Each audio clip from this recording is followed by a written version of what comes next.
Manouk Akopyan. Thank you for tuning in, and thank you to our partners, personal injury attorney Nelson Gavorkian.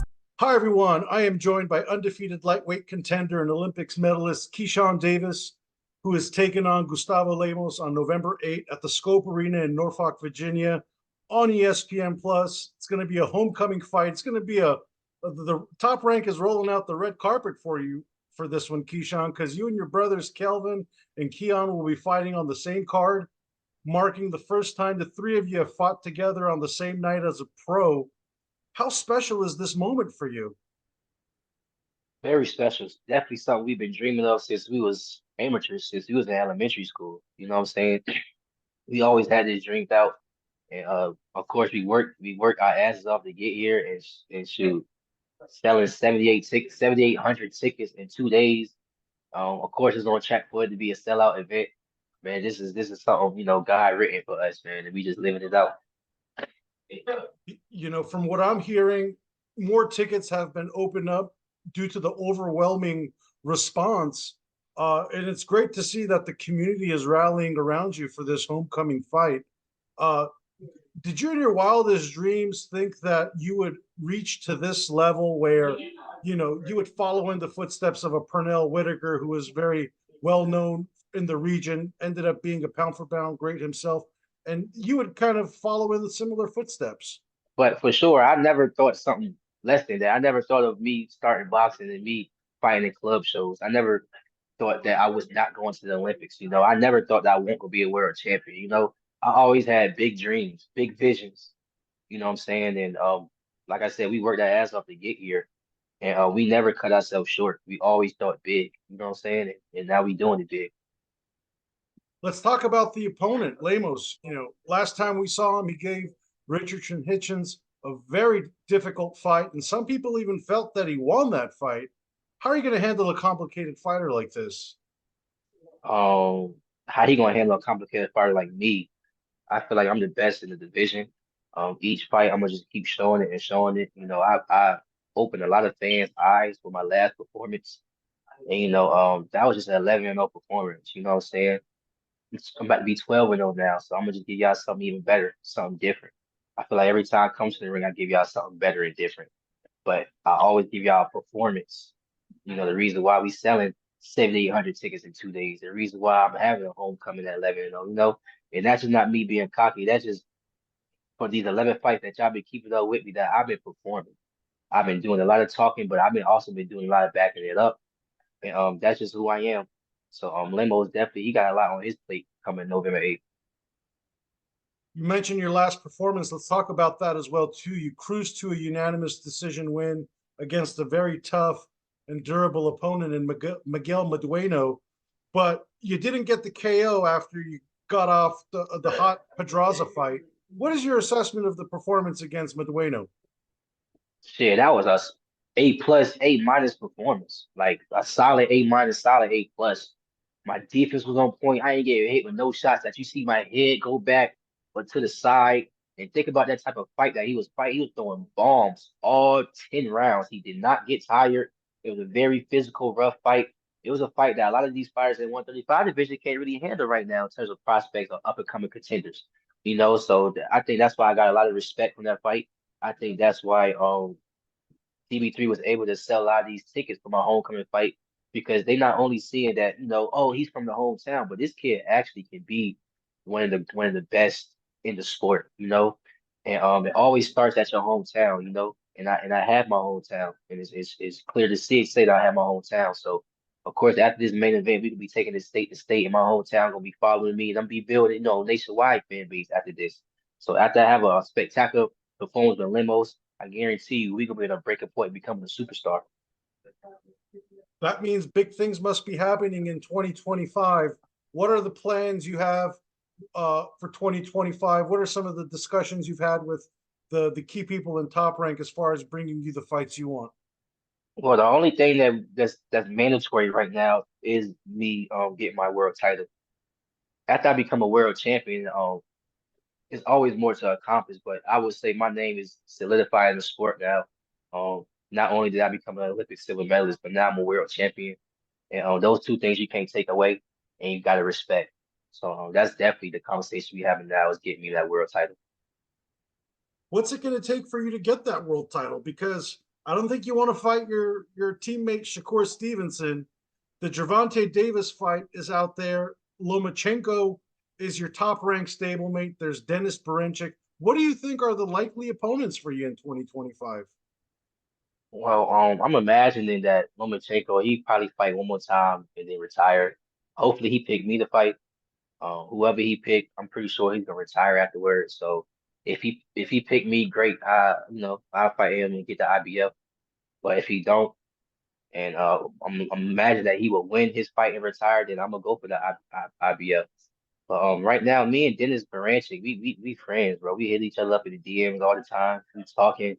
He wish me luck. I wish him luck. He give me updates and stuff like that. So either or, man, either or. I feel like both of those two, those two lanes is open for me. Sounds like you got a nice pen pal in Berichic there. He called you out after he beat Navarrete earlier this year. Seems like that fight would be the most feasible route for you to become a title challenger, perhaps Yeah. a title holder. Uh, let's talk about the 135 division right now because it's heating up again.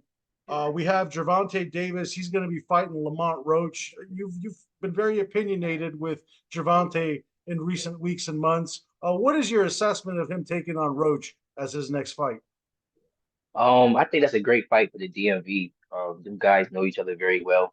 We all know each other very well. We all from DMV. We all came up with each other from the amateurs to pros. And I think it's a like I say, it's a great fight for the DMV. And I just best man win. I mean, with Tank, he tried to make the Loma fight, just didn't come to fruition. Do you think that's going to open the door for you to fight Loma next, or do you think that fight will be there for Tank when Loma's ready? Yeah, I think that makes the most sense for them. You know what I'm saying? For Lomachenko, if he want to fight him now and take say, he want to fight him next year, then I'm imagining Lomachenko gonna go out like that, like the face of boxing. You know what I'm saying? It makes sense. But if he don't go that route, then I'm not gonna cut myself short and say, oh, I can't get to him. You know what I'm saying? Like I'm gonna still try to get to him even if he go that route. But just being real. You know what I'm saying? If he go that route, take route, which I'm imagining he probably will, to go out to retire, then it's gonna be that. With uh, the 35 picture as well too. I know you don't want to fight Stevenson. He's your friend, and I know you picked him to beat everyone else in the division. Why do you think Shakur will have his career defining moment against Tank and beat him? I honestly think this is like real shit. Not in no specific order, but Tank Shakur and me, like I think we're the best at 135. People not gonna give me credit because they say, "Oh, I gotta become a champion. I gotta do this, I gotta do that." Bro, the proof is in the pudding. Skills, power, and speed, IQ. Like, bro, Shakur Stevenson, Keyshawn, and Tank are the best at 135. Period. We need to fight. I could also see a great opportunity for you if Shakur beats Zepeda, for example. That could be a great measuring stick for you too to pick up right where Shakur left off and challenge yourself with Zepeda. Uh, that'll be a fight with fireworks for you, I'm sure. Yeah, for sure. I throw Zepeda in there too. He's a great fighter. Not even gonna lie. He's a good fighter too. Top four, like for sure. And bro, I will fight anybody. Like you could tell me to go to the moon and fight, I'll fight. Like I don't care. Like people know my attitude by now. Like people know me by now. Like that's why I don't really try to do too much. I don't be wanting to sound cocky. You know what I'm saying? But people know I will fight anybody but Shakur. Like for real, I will fight anybody but Shakur. I know you have the world title aspirations, but I'm sure a lot of people would also like to see that fight against Andy Cruz. When do you think is the right time for you guys to fight? Do you think that's like a title unification type of a fight, or would you be open to fighting him if the opportunity is there before you become a world champion? Y'all be wording that question wrong. The ball is in their court. we're waiting on them. We already sent them a contract. We already sent Kent Austin a contract. Kent Austin promoter said we don't want to entertain Keyshawn. Like, I'm not getting up here fucking lying to y'all. Kent Austin promoter said they don't want to entertain me. I already got on live with Eddie Hearns and told Eddie Hearns to set up the fight. I don't know what more y'all want me to do. Like, literally, stop asking me that question. I already tried to fight these guys when I was still co-maining. Now I'm main eventing. I can fight him now as a main event. If I send him a contract, are they gonna sign it? I don't fucking know. But at the end of the day, I'm going for my world title and I'm going for the biggest fights out there. He is one of the biggest fights out there that I do want to fucking fight. Like next fight type shit. But I'm not gonna keep entertaining something that they not fucking ready yet. What he 3-0, 4-0? Like what the fuck? You know what I'm saying? Like he's not ready yet. He's not ready yet. Hopefully next year. He don't even have he don't have a fucking fan base. His entire fan base is built around me. You know what I'm saying? Again, I would want to fight him next fight, but his promoters and managers are saying no. Hopefully there's a matchroom top rank 5 versus 5 next year that happens, and that's a can't miss fight to make between the two promotions. I think that'll be definitely one of the fights that'll be getting people excited between both companies. But in a perfect scenario, 2025, if we're talking this time next year, what does it look like for you? What have you accomplished by that point? Sure, I'm becoming the world champion next year. Guaranteed. Period. 2024, it's already been a great year for you inside the ring, outside the ring. You became a father. You're headlining the event back home. The wins keep piling up on your record. But as a father myself, I'm curious, how has being a father changed your life? Man, it got me thinking about just my sport. Like I don't get hit, but now I'm really not about to get hit. That's like kind of like the only thing I'm thinking in terms of my sport. Like my defense is about to be crazy. I'm not. I don't even get cuts in my face. I don't be getting nothing. And that last fight was so physical, so dirty. Still walked out of the ring with nothing. You know what I'm saying? But that's the only thing I be thinking about, man. Like even when he get old enough to actually watch me see me fight, I want to be in there sharp so he know his father good. I want him to look back at these old fights, looking at these fights like, dang, dad, you was that good at 11. Like, you know what I'm saying? So, I'm thinking for his future right now, and for I'll say our future. You know what I'm saying? Like a whole 360, bro. It's like I'm not just thinking about me at all. Everything I think is just for him. So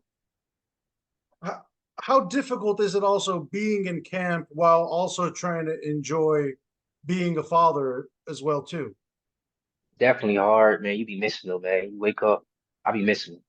You wake up, you think about them, you post them, you just keep looking at that post that you're looking at. It's like, all right, bet, like, all right, I gotta go to the gym.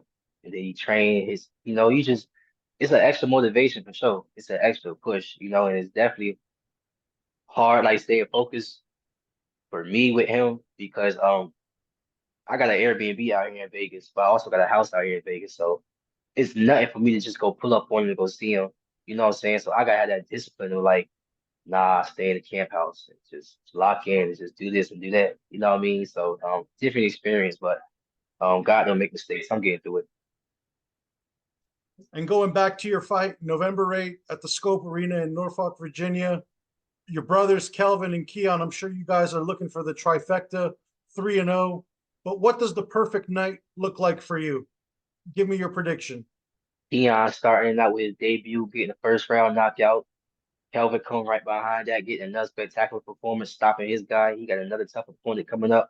Troy Isley, the co-main event, right before me. Everybody knew what Troy Isley do. Troy Isley is a monster transformer, call him Mega Troy. You know what I'm saying? And the main event is gonna be me. We're gonna be 4-0 that night. DB3 is a family. And in that family, Troy Isley lies there too. You know what I'm saying? The Davis brothers, DB3 is a family, man. And again, that whole entire night, I got my sisters involved doing something that night. I'm gonna do something for my mother that night. Of course, my grandmother gonna be there. DB3. It's gonna be a family event. And y'all gonna realize like, damn, these guys like that, these guys doing it like that. These guys love their family. Like y'all gonna realize everything, how we move, who we are that night. And I also saying in terms of the performances, y'all need to be there. If y'all not gonna be there, y'all gonna be mad that y'all won't there. The atmosphere is gonna be crazy. It's gonna be the card of the year. I'm calling it. I'm gonna have the fight of the year. Me and Lemos is gonna have the fight of the year. And the atmosphere of Norfolk still to this day is off the chain. People tweeting about it all the time on Facebook, talking about it all the time, asking for tickets. Like people is going crazy about this fight. Like no lie, I never lied to y'all. 7,800 tickets sold in 2 days, and it's going to sell out 10,000 people. So, hey, be there. If y'all can't even get in the building, we got a watch party for y'all. You know what I'm saying? Like, be there, be square. That shit, that junk will be crazy, man. I'm telling you. I'm telling You got me excited to buy a batch of tickets myself. you. But before I'm trying to tell you, bro. It's gonna be that, bro. It's gonna be worth your time. I let you go, you predicted knockouts for all your brothers. Will you do what Hitchens couldn't and knock out Lemos? Hey, y'all asked me the same question last time with my last fight. You remember my last fight, right? Absolutely. Did I get the knockout?